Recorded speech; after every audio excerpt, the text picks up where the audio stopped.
Explain ಮಾಡ್ತೀನಿ. ಇವತ್ತು ಬೇಡ, ನಾಳೆ ಪ್ರೆಸ್ ಕಾನ್ಫರೆನ್ಸ್ ನಾಳೆ ಮಾಡೋಣ. ಇವತ್ತು ಬರೀ ಶಾಸಕರು ಮಾತ್ರ ಸೆಕ್ರೆಟರೀಸ್ ಯಾರು ಇದ್ದಾರೆ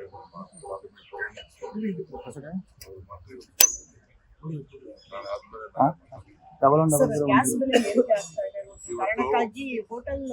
ನೋಡಿ, ಪಾರ್ಲಿಮೆಂಟ್ ಅಲ್ಲಿ ಸರ್ಕಾರ ಚರ್ಚೆ ಮಾಡುದು ಚರ್ಚೆ ಮಾಡೋಕ್ಕೆ ಅವಕಾಶ ಇದೆ. ಅದಕ್ಕೆ ನಮ್ಮ ಎಲ್ಲ ಎಂಪಿಗಳು ಇಂಡಿಯಾ ಒಕ್ಕೂಟದ ಯಾಕೆ ಅವ್ರಿಗೆ ಭಯ?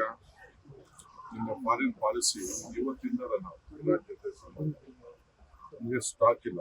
ಈಗಾಗಲೇ ಡೀಸೆಲ್ ಬೆಲೆ ನಿನ್ನೆ ಹೆಣ್ಮಕ್ಳು ವರ್ಲ್ಡ್ ವುಮನ್ ಡೇ ದಿನನೇ 60 ರೂಪಾಯಿ ಏರಿಕೆ ಮಾಡಿ ಎಲ್ಲರಿಗೂ ಮಾಡಿದ್ದಾರೆ.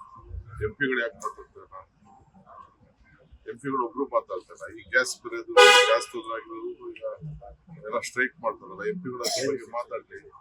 ಎಲ್ಲದಕ್ಕೂ ಧ್ವನಿ ಎತ್ತಾರೆ, ಬಹಳ ವಿಚಿತ್ರವಾಗಿ ಧ್ವನಿ ಎತ್ತಾರೆ, ಮಾತಾಡ್ತೀನಿ.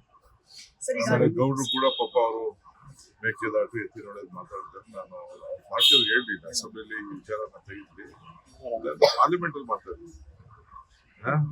ಅಟ್ಲೀಸ್ಟ್ ನಮ್ಮ ಕಾಲದಲ್ಲಿ ಏನ್ ಮಾಡಿದೀವಿ ಅಂತ ನಾನು ಹೇಳ್ತೀನಿ.